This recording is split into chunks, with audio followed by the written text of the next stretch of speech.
他费了那么大的劲，才从海玲身边抢走了周红林。转了正，不管这条路有多难走，他都会走下去的，否则啊，就被海玲看笑话了。哇，海玲会说他是报应的。睡吧，别再翻来覆去的了，小宝又不是你儿子。我姐都未必翻来覆去睡不着呢，你当舅妈的倒是被吓得睡不着了。周红林拥住叶佳妮，再次打了个呵欠。他闭上眼睛说道：我都困死了。叶佳妮在心里腹诽，他才不是因为任小宝呢，任小宝就是个熊孩子，毁了他那么多护肤品、化妆品。他讨厌死那个熊孩子，看到任小宝被抱走时，他只是错愕，可没有一点的担心，甚至有点快意呢。也就海彤姐妹俩这心善大度，还肯派人去救任小宝。叶佳妮想，换成是他是不会去救任小宝的。被拐了最好，看周红英以后还嚣张不？周红林很快就重新入睡。叶佳妮不能把真相说出来，她只能自己憋着。勉强入睡后，叶佳妮也不停地做着噩梦。一会儿梦到洋洋被坏人抱走，受到了伤害，被坏人打断了双腿，扔在大街上乞讨。一会儿又梦到自己的娘家人都死了，尸体排成了一排。轰隆隆的雷鸣声伴随着春雨降临大地。哦，海彤是被雷声惊醒的。睁开眼，看到天已亮，他就干脆就起床了。他起来，战印也跟着起来。老公，你多睡会儿，你昨晚回来的晚。我去做早餐，做好了早餐再叫你。海彤走到窗前，拉开窗帘看了看外面，依旧下着雨，便又拉回了窗帘，扭头对战印说道：雨未停，你也不能晨跑，继续睡吧，晚归早起。的确嘞。战印重新倒回床上，扯上被子盖住自己，难得赖个床啊。那见他重新休息了，海彤呢出去做早餐。老太太已经起来了，老人家依旧在阳台上练着太极呢。奶奶早啊。早啊。奶奶，下雨，雨水会飘进来吗？海彤走出去看了看，这场春雨是下了半宿，不过雨势不大，阳台湿了一点，不过并不影响老太太在这里练太极，对奶奶没影响。老太太动作不停。啊，海彤笑笑，奶奶继续练太极，我去做早餐了。奶奶今天想吃啥？你做了什么我就吃什么，不过啊，还是软和点的好。奶奶年纪大了，这牙口不好。海彤嗯了一声，进了厨房。1个多小时后啊，三人呢坐在餐桌前用着早餐。老太太对战印说道：阿印，奶奶总觉得你和彤彤的家太安静了，等会儿让梁姨把小白他们带回来，家里就闹腾了。战印送给海彤的3只宠物现在还养在山顶别墅里，很多时候都是梁姨在照顾。海彤笑道：我都忘记了那3小只。老太太嘀咕着：我想养个小娃娃当宠物啊。小夫妻俩装着没听见，那老太太也就是嘀咕一嘴，没有在这个话题继续下去。老公，你情人节送给我的那辆车也叫梁姨开过来，没辆车出门太不方便了。好呀。战印笑眯眯地应承了。情人节准备给老婆的礼物总算是送出去了一样。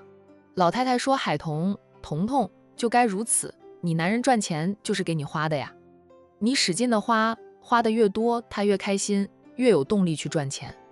你不使劲花，他赚的钱就是一连串的数字，他看着都没有感觉，也没有成就感。海彤笑道：奶奶，我不缺钱花的。战印其实还会经常往家用卡里打钱，他自己的存款是花的七七八八了，战印给他的钱他怎么花都花不完，况且他又不是乱花钱的人呢。他这一身行头呢都是战印包了的，现在护肤品、化妆品也是战印包了。海彤去逛街的话都不知道该买什么了，他现在什么都不缺。奶奶，我全部身家给彤彤，他不肯收。老太太就说海彤笨，说海彤只要收下了战印的全部身家，妥妥的管成女首富，还开什么书店，投什么项目呀，专门压榨战印的价值就行了。战印，亲奶奶呀。早餐过后呢，战印夫妻俩先去任你时，把洋洋接走，战印又送老婆回书店，才上班去。与此同时的宁家别墅里，宁太太正在指着宁云初大骂。宁云初也不管母亲骂什么，淡定地吃完了她的包子，喝完了那碗稀粥，然后收拾着碗筷进厨房清洗。她的早餐很简单的呀，每天都是白粥配面包。宁家也请有厨师，但厨师准备的营养丰富的早餐与他宁云初无关，能给他白粥和面包吃已经很不错了。宁云初这眼睛不好呢，他自己是做不到吃的，给他吃什么他就吃什么，没得挑没得选，没用的东西就知道吃吃喝喝，妹妹在里面受苦。你倒好，一点也不担心，也不着急，还能吃好睡好。我怎么就生了你这个无情无义的女儿，还不如一落地就掐死你呢？宁太太是心情不好，宝贝女儿被拘留后呢，她心疼的就整宿都睡不着。睡不好的人呢，精神不好，心情也会跟着变差。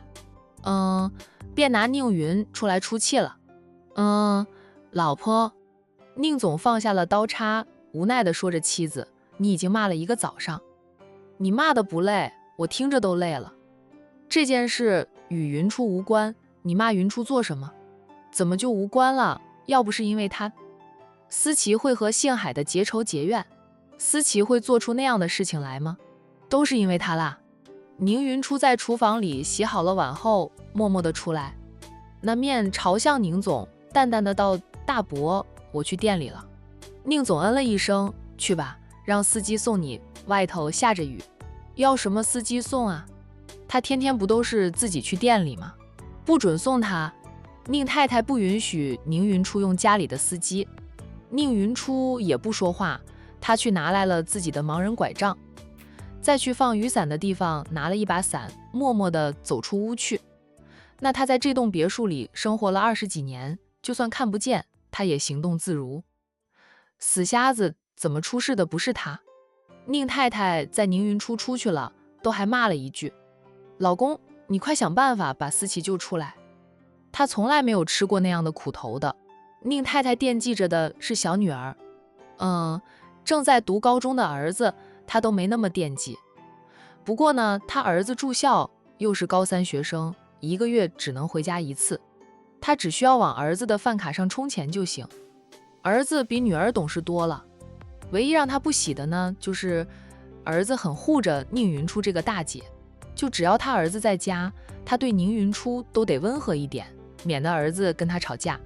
思琪现在只是被拘留15天，15天过了就出来了，我们该担心的是战大少奶奶起诉他。宁总叹口气，我们还得去赔礼道歉。宝贝女儿闯了祸，宁总也着急，不过他考虑的也更多一点，不像妻子一昧的想着把女儿捞出来。我们不是没有赔礼道歉，我还让云出去了信海的店里求情呢，都没用。那个信海的存心要把我们思琪关进去，现在只是拘留15天，我都心疼死了。要是真被信海的起诉了，判了刑。宁太太说着眼睛都红了。宁总默了默后说道：真那样的话，我们只能给思琪请最好的律师了，争取轻判。就思琪做的这件事定性不好，就是黑社会性质。最近你什么都不要做。昨天管城野生动物园发生了抢孩子的事情，战大少奶奶的外甥都差点被抢走，这件事啊，不是你干的吧？宁总知道老婆的本性啊，他提醒着妻子不要轻举妄动，记着咱们女儿的下场。这里是管城，管城是战家，商家与苏家的天下，还有个陆家，他们4大豪门若是联手，你会连渣都不剩。宁太太抹着眼泪说道：我现在哪有什么心情去做什么事啊？我只想着救我女儿出来。你没有背着我做什么事最好，要是做了，一定要跟我说，我好给你善后。平时出入也注意点。苏家最擅长打探消息，说不定战印已经让苏家派人盯着咱们呢。宁总对那4大豪门的势力比宁太太清楚一点吧？知道了。就宁太太应着。宁云初不知道他走后，继父和母亲在说什么。他撑着伞出了屋，慢慢地朝别墅门口走去。家里有司机，但不为他服务，他只能自己步行到外面，再搭乘公交车到花店。那好在他每天都走着这条路，很熟悉，偶尔能遇到左邻右舍，还会带他一程。宁大小姐的遭遇，左邻右舍都知道，大家都同情她，却帮不到她什么忙，毕竟对她不好的人是她的亲生母亲。有人劝过宁太太的，在偏心后面生的儿女，也不能这样对待大女儿呀，大女儿还是她亡夫唯一的孩子呢。宁太太是油盐不进，不管别人怎么劝说她，连她的娘家人劝她都没有用。她不喜欢宁云初，就是不喜欢，恨不得宁云初去死的那种厌恶。身后响起了喇叭声，宁云初淡定地走着，就他肯定自己呢是走在路边的，不会挡着别人的路。如果是在陌生的环境下，他可能会因为慌乱走错方向或者走错了道，但在他天天都走着的路，他很熟悉，伸出手就能触摸到绿化带，怎么可能挡着别人的路？那个按喇叭的人估计是提醒别人让路吧。喇叭声还在响着，也是越来越近。宁云初干脆就停下来，伸手摸到了绿化带后，再往里挪了挪，挨着了绿化带，想着这样子挡不了别人的路了吧。车子在他身边停下来了，他听到了响动，他脸朝着那辆车，费力的想看清楚停车的人是谁。可惜他眼前还是一片黑，略带一点点的光，那一点点的光却无法让他看清楚东西，感觉光明就在眼前了，偏他还是触及不到光明。你每天都是步行着回店里啊？低沉的嗓音响起，宁云初听出来了，那是战二少爷的声音。战一晨被他家大嫂耍了一回，送宁云初回花店。在宁云初向他道谢并问他的名字时，战一晨没有像大哥那样隐瞒身份，告诉了宁云初他是战家的二少爷战一晨。战二少爷，宁云初知道是战一晨后，露出了他的招牌微笑。你们宁家没有司机啊？宁家有司机，我没有司机。战一晨抿抿嘴，奶奶给他挑的妻子人选，是个瞎子不说，还是个小可怜，爹没有了，妈又不疼他。上车吧，我送你回店里。宁云初站着不动，他问战一晨，战二少爷，你怎么会在这里的？战一晨默了默后说道，我最近才想起来，我在这里也有一栋别墅，就过来住上2天。宁云初，二少爷的房子肯定很多，宁家所在的这处别墅区在管城也是很有名的，就很多有钱人在这里都有房子。战一晨说道，是挺多的，就很多房子买下来后，我都没有怎么住过，想起来了就过来住上几天，想不起来就放着了，房价猛涨时也可以卖出去，赚上一笔。上车吧，下雨啊，你就算走出了别墅区，也不好等公交车。战一晨招呼着宁云初上车，我还要去你花店里买花呢。宁云初略一迟疑，便决定坐他的车子了。虽说他和战一晨才见过2、3次面，他见了他几次，他还没有见过他，不知道他长什么样。听说战家的少爷都长得很好看，他应该是个帅哥吧。宁云初摸索着走到了战一晨的车前，摸到了门把，拉开了车门，然后钻进了车内，再把收起来的雨伞放到脚边，系上安全带啦。身边又响起了战一晨的声音。宁云初愣了愣，他竟然摸上了副驾驶座呀。那很快他就恢复了淡定的样子，就摸到了安全带，拉下来，再摸索着系上。战一晨全程看着，并没有帮他一下。战一晨把车子开动，载着宁云初出了别墅区，前往他的花店。路上他问，你每天都是这个时间出门？以后都在你刚才上车的地方等着我吧，我送你。宁云初连忙说道，谢谢二少爷。不用了，不下雨的话，我很容易等得到公交车的。非亲非故的，他可不敢天天坐战二少爷的车去上班啊。战一晨偏头看了他一眼，说道，你看不见，公交车经过你也拦不了。云初答到大门口的保安们，他们都很热心。每天都会帮我拦下公交车，看着我上车的。战逸晨不说话了。两个人对彼此都不熟悉。战逸晨本来不打算这么快行动的，被大嫂耍了一回后，他就被动的对宁云初展开追求，免得被兄嫂看笑话。但他对宁云初的了解太有限了，奶奶只给了最基本的资料，其他的他都一无所知，不了解不熟悉就没有话题啦。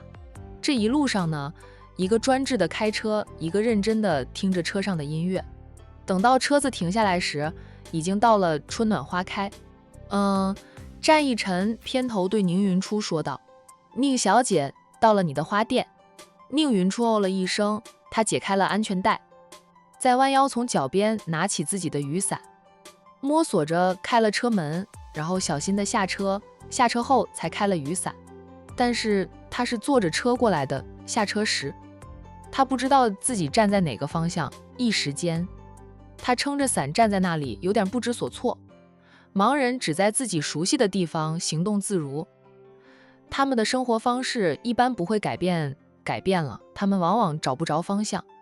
宁云初平时都是坐公交车，到了附近的候车站就下车，下车后往哪个方向走，走多少步，他熟记在心头，一般不会出差错。今天是战逸晨送他回店的，他就不知道战逸晨把车停在哪个地方。他下车后该往左走还是往右走，亦或直接往前走啊？宁云初也就是乱了一下，就冷静下来，试探性的往正前方走去。走了几步就撞到了一个人。对不起啊，对不起。他连忙道歉啊。你现在转右再朝前走，那才是你的店门口。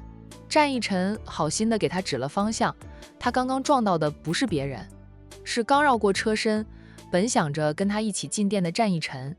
因为宁云初方向错了，他直接往前走，就撞上了战逸晨。如果他没撞上战逸晨，他继续往前走，就走到别人的店门口了。谢谢。有战逸晨给他指了方向，宁云初顺利地走回到店门口。他从裤兜里摸出了钥匙，手落在门身上，摸了摸后再插入钥匙把门打开。战逸晨留意到他的钥匙是只有一把的，那样不会因为钥匙太多而弄错。战逸晨一直站在旁边看着，并没有伸出援手，他是试探过，确定宁云初现在还和个瞎子没两样。他现在想知道的是，他日常生活都是怎么过的。第一次接触盲人，战逸晨承认自己就是好奇呀。纯粹是好奇，还不是真正的追求。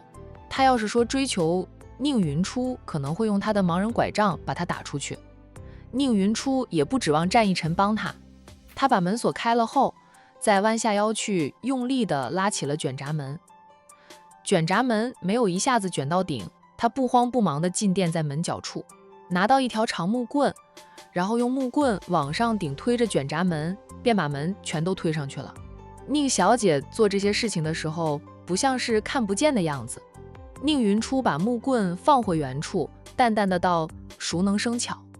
我开花店也开了好几年，每天都在做着这样的事情，习惯了呢，也能凭着感觉做好。”把门开了后，宁云初放下自己的拐杖，开始熟练地把占着地方的盆栽花往外面搬去。二少爷今天想买什么花啊？他搬着花的时候问了战逸晨一句。二少爷慢慢看。战逸晨在他搬了好几盆花后，终于不再当个看客，上前帮他的忙，把需要摆放在花店门口的那些盆栽花全都搬出去。每个花盆上都有花名，不过花名不是纸写的，而是一个小木牌，小木牌上刻着花名。那样宁云初通过用手摸木牌上刻着的字，能知道客人看中的是什么花。你看不见，做生意不太方便的，不方便也要做，我要生存。宁云初说话的口吻总是淡淡的，波澜不惊的样子。战逸晨看着他，他五官精致，就是脸小了点儿。那脸小呢，还要戴着一副大大的墨镜，把脸衬得更小了。明明是富家千金出身，过的却是再普通不过的生活。他说他不开店做生意，他无法生存。您家连点生活费都不给他吗？宁太太是你亲妈吗？战义臣忍不住问他。宁云初默了默后答道：我倒希望不是亲妈，可惜她是我亲妈。亲妈对你还这么不好，宁家大小姐不得宠，在家里过得连佣人都不如，就是个小透明，在那一片的别墅区里是人人都知道的，不用战义臣刻意去打听，他也能听到关于宁云初不受宠的事。宁云初走到一张桌子前，那张桌子放着一个电热水壶以及一个茶壶，他拿起电热水壶进了里间，接到了水出来，然后开始烧开水。宁小姐，不用给我泡茶，我不太喜欢喝茶。看出宁云初的意图后，战义臣说了句。宁云初没有停下手上的动作，他把茶壶拿进里间洗了，再出来，然后放回原处，淡淡的道：有时候熟客过来要招呼别人喝杯茶，等会儿我的员工来上班后，他们会泡好茶的。他是能凭着感觉泡好茶，但容易水过满，然后水流的到处都是，不是万不得已的情况下，他都不会主动泡茶的，会等到员工来上班了再泡茶。二少爷家庭幸福，你会觉得不可思议。其实并不是所有父母都会疼爱自己的孩子，也有的父母他们不是不会疼爱孩子，只是有一个不是他们喜欢的孩子，就得不到他们的喜欢而已。他的亲妈并不是重男轻女，因为亲妈视宁思琪为心肝宝贝，掌上明珠，他弟弟都没有宁思琪受宠，可能是弟弟对他这个长姐挺好的吧。只要弟弟在家，弟弟总会护着他。弟弟经常为了他和母亲还有宁思琪发生争吵，宁思琪经常抱怨弟弟，说什么他们俩才是同父同母的亲姐弟，为什么弟弟却对他这个同母异父的长姐更好一点。宁思琪见不得弟弟对他的好，在弟弟上小学开始就让母亲把弟弟送到封闭式的学校里读书，减少弟弟在家的时间。就算这样，弟弟对他还是很好。小他9岁的弟弟总是自责他住校时他生病，他不知道无法促使父母送他去医院，害得他最后失明了。在那个家里，宁云初只从弟弟身上感受到了来自亲人的温暖。战义臣听着宁云初用着平静的口吻说着最扎心的话，莫名就对他生出了心疼感，可能是从一开始就知道这是奶奶给他挑选的妻子人选吧。战义臣看宁云初是把她当成自己女人来看待的，会苦尽甘来的。战义沉温沉地说了句，宁云初就冲他笑笑，二少不用心疼我的，他们对我是不好，就好歹把我养到这么大了，虽然他们也曾差点要了他的命。二少挑好了想买的花吗？宁云初换了一个话题，他和战义臣又不熟，不想和他聊自己的私事。我送你来上班，你送我一束花吧。他没想到战义臣会向他索要回报，就让他送他一束花。他还没有送过花束给异性呢。宁云初想了想后，就开始去拿那些花束，准备给战义臣包扎一束花。我要红色的玫瑰花搭配着满天星的花束。宁云初默了默后说道，战二少爷，我送你的花束送玫瑰花不太适合吧？我大嫂在你这里买过一束玫瑰花，送给我大哥，我大哥在我面前狠狠地秀了一回，所以二少爷让我送你一束玫瑰花，拿去秀一回。战义臣反问他，不行吗？他是他的妻子人选，娶她也是8、9不离十的了。当妻子的送老公一束玫瑰花拿回公司里秀上一回，也能无形地帮他击退情敌呢。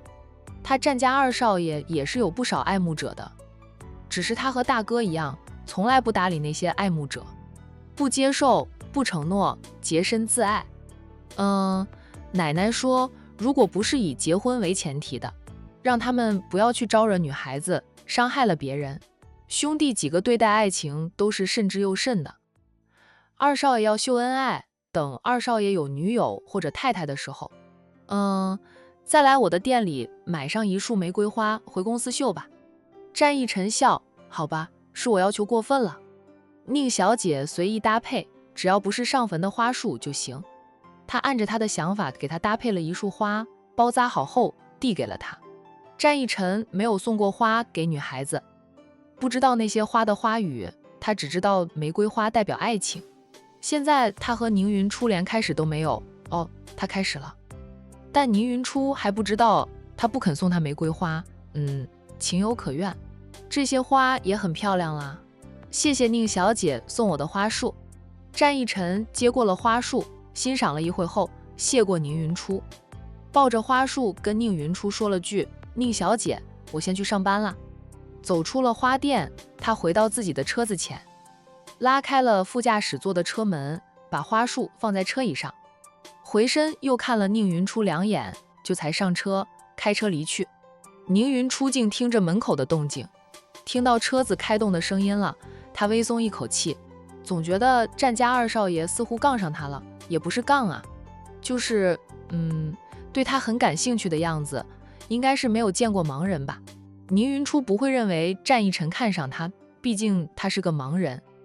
那战逸晨抱着宁云初送给他的那束花回到战氏集团，下车后就抱着花束招摇地走进办公大厦，只要遇到有人，他都主动和别人打招呼。战氏集团的人，战副总今天是花精上身了吗？抱着束花笑得比鲜花还要灿烂。战逸晨还特意去了一趟他大哥的办公室，战印就抬头看到弟弟抱着花束进来，黑眸染上了点笑意。等战逸晨自动坐下来后，他打趣着弟弟行动了，不是说抵死不从吗？还跟老三商量着要不要逃婚逃到非洲去。老三的抵触最强烈，觉得奶奶偏心，给他挑了个男人婆。乔涵看上去比他还男人呀。战浩宇花重金请苏南帮他把乔涵的资料摸得清清楚楚后，心塞塞的向战印吐槽奶奶的偏心，嚷嚷着要叫上二哥一起逃婚到非洲去，让奶奶后悔去。结果奶奶隔天就给他送去了出国的机票和护照。战浩宇也就是那样嚷嚷两句，哪里会跑到非洲去晒太阳？晒黑了他的皮肤，他会心疼自己变成个黑子的。之后呢，战浩宇只敢私底下嘀嘀咕咕，也只会跟战逸晨嘀咕。战印是长了顺风耳才会听了几耳朵。我没说抵死不从，奶奶安排好的，咱们谁能逃得脱？大哥当初要是抵死不从，给我们这些当弟弟的树立了榜样，我们就肯定会抵死不从的。战逸晨把花束放在桌子上，哥，这是我未来的老婆送给我的花束，漂亮吧？连老婆的称呼都出来了。你倒是上道很快，还怪我啊？我也想撑住的，无奈孤军奋战，抵挡不住。你们这些当弟弟的还在一旁幸灾乐祸呢。现在奶奶的大招落到你们头上了，就知道抱怨大哥没有抵死不从。战逸晨说着实话，那是中子没有落到我头上时，我就是看戏的人，他底下那几个弟弟都是损弟，在他们的心里就是死大哥不死他们没事。你大嫂送给我的是玫瑰花，宁大小姐送给你的是杂花，什么乱七八糟的搭配在一起，你也抱着这束花回公司招摇，当兄弟30年了，战印岂有不知道老二的意思呀？好看呀，我觉得他搭配的很好看，一看就知道他是个插花高手。那战印不说话了，因为宁云初搭配的花束是很好看，艳而不俗，他真的看不见。战逸晨嗯了一声，目前是看不见的，以后我觉得他能够重见光明。哥，你知道哪个眼科医生最厉害的？介绍2个来用用，帮他检查检查，看看有救不？战印说道。我没有认识很好的眼科医生，不过我知道江湖传说中的神医在哪里出现过，要是请得神医给宁大小姐瞧瞧，或许会有希望。战逸晨八卦地问道，传说中的神医啊，能治眼睛吗？神医当然是什么都能医，否则怎么叫神医呢？战逸晨又问，神医在哪里啊？我让人去请一请，曾经在 A 市的风尘山庄出现过，不过最近并不在那边。听说神医的高徒和君家的3少爷走得很近，但又和君4少不太和睦，你问问君然吧。神医的高徒好像是姓程很厉害的一女人。他和望城兰家的少主夫人曾经一起奔赴望城帮兰家解决了最厉害的死对头。总之身手非常好，医术也跟他的功夫一样好。哦，对了，他也擅长使毒。当然程小姐是医生，救人为主，哪怕他很会使毒，也不会用毒害人。这么厉害的人，怕是不好请吧？战役说道，新成就好，请一次请不到，可以请2次、3次，甚至无数次。不过神医现在几乎是不出手的了，都是他的高屠城小姐出面治病救人。奕晨，你想给宁小姐请神医治她的眼睛，得先弄清楚她是生病导致的失明，还是被人下毒毒瞎的。现在她的生存环境安不安全？战奕晨就说道，大嫂说她是生病失明的。战印看着自家弟弟，老二对宁大小姐还没有真正的放在心上，现在纯粹就是好奇，觉得新鲜吧。要是真的放在心上了，就会深入了解，去挖掘宁云初藏在心里的秘密了。这是战奕晨的姻缘，战印终究没有把他的想法说出来，就让老二慢慢的去悟，去碰钉子吧。哎，他不也是碰了无数钉子，才有今天和海童的幸福生活啊。改天看到军武少了，我跟他打听打听。大哥，我回去做事了。战奕晨在大哥面前秀了一回他的花束后，没有再占用大哥宝贵的时间，抱着他的花束回他的办公室里做事去。与此同时的管城中学书店里，商小飞和沈小军都看过了海童草拟的合同后，提了几点意见，海童填上去后，就把最终版本发送给战印，让战氏集团的法律顾问再帮他看看。咱们总要有个公司名吧。海童把文件发给了老公后，对2个合伙人说道，我是取名无能的人，咱们的公司名你们俩费点脑子了。他打算当个甩手掌柜了，咱们经营的主要是蔬菜瓜果，就取个农贸公司吧，叫什么农贸公司？咱们3人合伙的，叫姐妹农贸公司。这沈小军提议啊。海童和商小飞都觉得这个公司名有点俗。海童看着商小飞，小飞你也想一个，你是主力军呢。我暂时还没有想到。商小飞想着这是他投资的第1家公司，公司名要大气一点，他一时间还真想不到好听的公司名字。一名保镖走进来，打断了3个女人的话题。大少奶奶，周家人来了。海童看向坐在一旁玩着乐高积木的外甥，以为周家人是冲着洋洋来的，他淡淡的道，让他们进来吧。周家人想看洋洋，他也不会阻止。姐姐当初和周红林离婚是协议好了，允许周家人随时看望洋洋的。不过周家人想再带洋洋出去玩，海童是不会答应的。动物园事件太吓人了，反正以后他是不会再带着洋洋去人很多的热门景区游玩，更不会凑热闹了。任小宝被抱走就是很好的例子。周红英当时只顾着看热闹，没有留意到儿子，导致任小宝被抱走。发现的时候，任小宝都被人抱着跑出了老远。周父、周母、周红英一家3口以及周红林都来了，唯独叶佳妮跟大姑姐不对付，又不喜欢任小宝这个外甥，懒得虚情假意的，就便没有跟着过来。其实叶佳妮是心虚，她害怕面对海玲姐妹俩，怕被海家姐妹俩看出她的心虚，怀疑到她的头上来。洋洋来，表姨抱着。商小飞先朝洋洋招手，洋洋一向喜欢美女表姨，当即收拾好他还没有拼装成功的积木，走到商小飞面前，伸长了双臂。商小飞把他抱起来。哎，还没有拼装好啊？商小飞柔声问着他。小家伙摇摇头说道，陆叔叔没空，陆叔叔教我，我就能拼出来，妈妈都没有办法帮他拼出来。商小飞笑道，表姨小时候玩了很多积木，表姨教你。好啊。洋洋奶声奶气地应着。在商小飞教着洋洋拼装积木的时候，周家人在战家保镖的带领下走了进来，看到海童的书店里都有保镖守着，周家人是真实的感受到了海童身份地位的变化。当初他们嫌弃的海童，如今是他们高攀不起的人。海童，周红英打头阵，毕竟是他来向海童道谢的。海童救的是他的儿子。海童，我们过来，有没有打扰到你？周红英笑眯眯的，她这种灿烂又带着善意的笑容。海童有将近10年没有见过了。海童第一次跟着姐姐和周家人见面的时候，周红英就笑得像现在这般带着善意。有事？海童扫了一眼周家人手里的大包小包，猜到了他们的来意。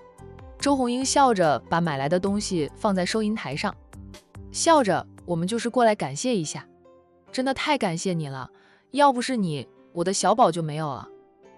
孩子一旦被拐了，想找回来很困难，周红英就不敢去想象失去小儿子的后果。对海童，他是真的感恩戴德。在他做了那么多极品的事情，伤害过海玲之后，海童还能以德报怨，帮他救回小宝。周红英都为自己以前的所作所为感到愧疚。红林和海玲离婚，她和母亲也有很大的功劳的啊。现在看到海玲姐妹俩生活得越来越好，那周红英本就后悔不已了，现在是更加的后悔。那对于叶佳妮这个后弟媳妇也就更加不喜了。今天一家人都陪着她过来，既是向海童道谢，也是想缓和一下与海童姐妹俩的关系。偏就叶佳妮直白的说不来。周红英不是个大方的人，她也没有因为海童救了她的儿子就改了她的本性，她只是对海童姐妹俩充满感激而已。